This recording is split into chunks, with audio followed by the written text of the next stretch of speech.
नमस्ते और नक्सलवाद के बारे में इस वीडियो में आपका स्वागत है। नक्सलवाद एक माओवादी प्रेरित कम्युनिस्ट विद्रोह है जो 5 दशकों से अधिक समय से भारत को त्रस्त कर रहा है। इस वीडियो में हम नक्सलवाद के इतिहास, उसके वर्तमान परिदृश्य और इस संकट को जड़ से समाप्त करने के संभावित समाधानों पर चर्चा करेंगे। भारत में नक्सलवाद का इतिहास जानने से पहले आपको जर्मनी, रूस और चीन की यात्रा पर लेकर चलते हैं। 19वीं सदी में कार्ल मार्क्स का जन्म जर्मनी में हुआ। ये एक दार्शनिक और राजनीतिक विचारक थे। इनका विचार पूरे दुनिया में क्रांति ला दी। इनका विचार था आर्थिक और सामाजिक समानता के लिए शांतिपूर्वक क्रांति की जानी चाहिए और अगर इससे परिवर्तन नहीं हुआ तो हथियारों के साथ क्रांति करनी चाहिए। कार्ल मार्क्स का सिद्धांत समाज में विभिन्न वर्ग के खिलाफ था। ये चाहते थे कि समाज में कोई वर्ग नहीं होना चाहिए। इनका यही विचार मार्क्सवाद, साम्यवाद और कम्युनिस्ट विचारधारा के नाम से पूरी दुनिया में मशहूर हुआ। कार्ल मार्क्स के इसी विचारधारा को रूस में पहली बार लेनिन ने जमीनी स्तर पर उतारा।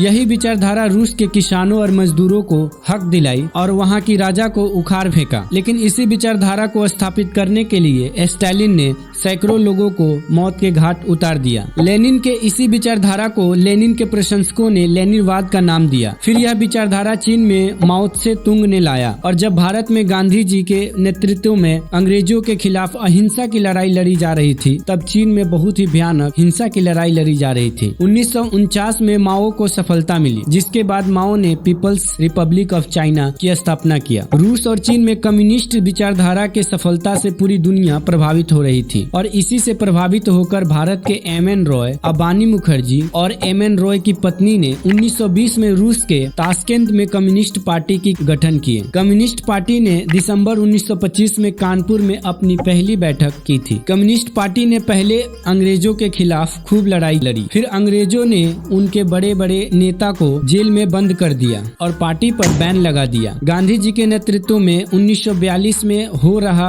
भारत छोड़ो आंदोलन के समय कम्युनिस्ट पार्टी ने अंग्रेजों से हाथ मिला लिया था। कम्युनिस्ट पार्टी के इसी रवैये से भारतीयों में नाराजगी दिखी। हालांकि कम्युनिस्ट पार्टी भारत के पहले आम चुनाव में मुख्य विपक्षी पार्टी बनी। फिर 1957 में केरल में हुए विधानसभा चुनाव में दुनिया की पहला आम जनता द्वारा चुनी हुई कम्युनिस्ट सरकार बनी। 1962 में भारत चीन के लड़ाई में कम्युनिस्ट पार्टी के कुछ लोग चीन का समर्थन कर रहे थे तो कुछ लोग भारत की, जिससे पार्टी 2 हिस्सों में बट गई। 1964 में चीन समर्थक CPI, communist party of India से निकलकर CPIM, communist party of India मार्क्सवाद के नाम से पार्टी की गठन किया, जिसे सीपीएम के नाम से भी जाना जाता है। सीपीआई से निकलकर सीपीएम में जाने वाले मुख्य नेता चारू मजूमदार और कानू सन्याल थे। ये दोनों नेता चीन के माओ से बहुत प्रभावित थे। कानू सन्याल ने गुप्त तरीके से चीनी नेता माओ से गुप्त मुलाकात भी किया। इसी कारण से नक्सलवाद को माओवाद भी कहते हैं। कानू सन्याल को ही नक्सलवाद का जनक माना जाता है। चारू मजूमदार और कानू सन्याल ने 1967 में सत्ता के खिलाफ एक सशस्त्र आंदोलन शुरू किया। यह आंदोलन पश्चिम बंगाल के एक छोटा सा गांव नक्सलवाड़ी से शुरू हुआ, इसीलिए इस गांव के नाम पर ही इसका नाम नक्सलवाद पड़ा। यह जमींदारों और ऊंची जातियों के अत्याचारों के खिलाफ एक किसान विद्रोह था। यह आंदोलन जोर पकड़ता गया और शीघ्र ही देश के अन्य भागों में फैल गया। नक्सली सरकार को उखाड़ फेंकने और वर्गहीन समाज की स्थापना के लिए सशस्त्र संघर्ष और हिंसक साधनों में विश्वास करते थे। सरकार ने बल के साथ जवाब दिया, जिससे हिंसा का एक चक्र चल रहा है जो आज भी जारी है। इस आंदोलन में जमींदारों और उच्च जाति के लोगों को चुन चुन कर हत्या कर दी गई। 1969 में चारू मजूमदार और कानू सन्याल ने सीपीआई मार्क्सवाद लेनिनिस्ट नाम से अपना पार्टी बनाया, जिसका मूल्य उद्देश्य हथियारों से भारत सरकार के खिलाफ लड़ना, क्योंकि इनका कहना था कि भारत की चुनावी प्रक्रिया में हमें भरोसा नहीं है। हजारों युवा इससे जुड़ने लगे, क्योंकि खेती वाले जमीन को बांटना, मजदूरों और किसानों को जमींदारों और उच्च वर्ग के अत्याचारों से बचाना इस आंदोलन का मुख्य मुद्दा था, जिससे नौजवान प्रभावित हो जाते थे। और प्रभावित हो भी क्यों न, सरकार गरीबों को जरूरी सुविधा मुहैया कराने में असफल रही है, जिसका फायदा नक्सलवादी उठाते हैं। नक्सलियों का कई ऐसे हमला हुआ जिससे भारत को बहुत क्षति पहुंची। बड़े हमले की बात करें तो 2007 में छत्तीसगढ़ के बस्तर में 300 से ज्यादा नक्सलियों ने 55 पुलिसकर्मियों को मौत के घाट उतार दिया था। 2008 में उड़ीसा के नयागढ़ में नक्सलियों ने 14 पुलिस कर्मियों और एक नागरिक की हत्या कर दी थी। 2009 में महाराष्ट्र के गढ़चिरौली में हुए एक बड़े नक्सली हमले में 15 सीआरपीएफ जवान शहीद हो गए। 2010 में नक्सलवादियों ने कोलकाता मुंबई ट्रेन में 150 यात्रियों की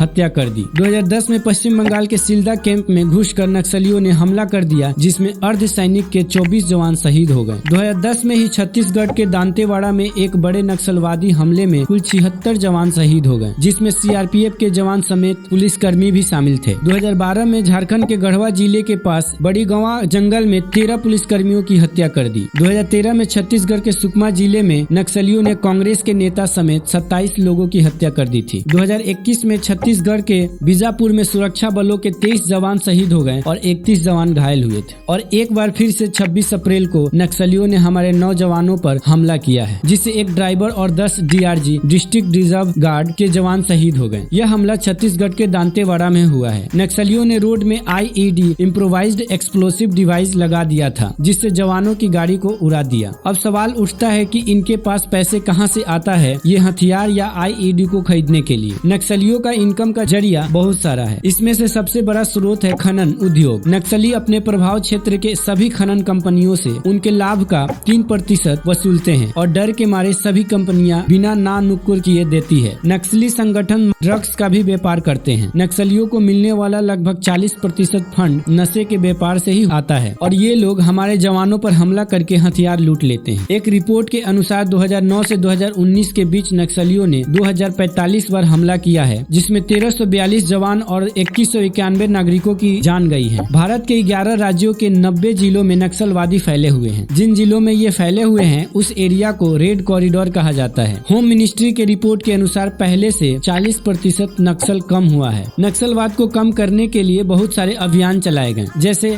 स्टीपल चेस अभियान। यह अभियान वर्ष 1971 में चलाया गया। इस अभियान में भारतीय सेना तथा राज्य पुलिस ने भाग लिया था। अभियान के दौरान लगभग 20,000 नक्सली मारे गए थे। ग्रीन हंट अभियान, यह अभियान वर्ष 2009 में चलाया गया। नक्सल विरोधी अभियान को यह नाम मीडिया द्वारा प्रदान किया गया था। इस अभियान में पैरामिलिट्री बल तथा राष्ट्र पुलिस ने भाग लिया। यह अभियान छत्तीसगढ़, झारखंड, आंध्र प्रदेश और महाराष्ट्र में चलाया गया था। प्रहार, 3 जून 2017 को छत्तीसगढ़ राज्य के सुकमा जिले में सुरक्षा बलों द्वारा अब तक के सबसे बड़े नक्सल विरोधी अभियान प्रहार को प्रारंभ किया गया। इस अभियान में 3 जवान शहीद हो गए तथा कई अन्य घायल हुए। अभियान के दौरान 15 से 20 नक्सलियों के मारे जाने की सूचना सुरक्षा बल के अधिकारी द्वारा दी गई। खराब मौसम के कारण 25 जून 2017 को इस अभियान को समाप्त कर दिया गया। अब नक्सलवाद को जड़ से खत्म करने की संभावित समाधान क्या क्या हो सकती है? तो नक्सलवाद संकट को समाप्त करने के लिए बहुआयामी दृष्टिकोण की आवश्यकता है। सरकार को समस्या के मूल कारणों जैसे गरीबी, असमानता और आदिवासी क्षेत्रों में विकास की कमी को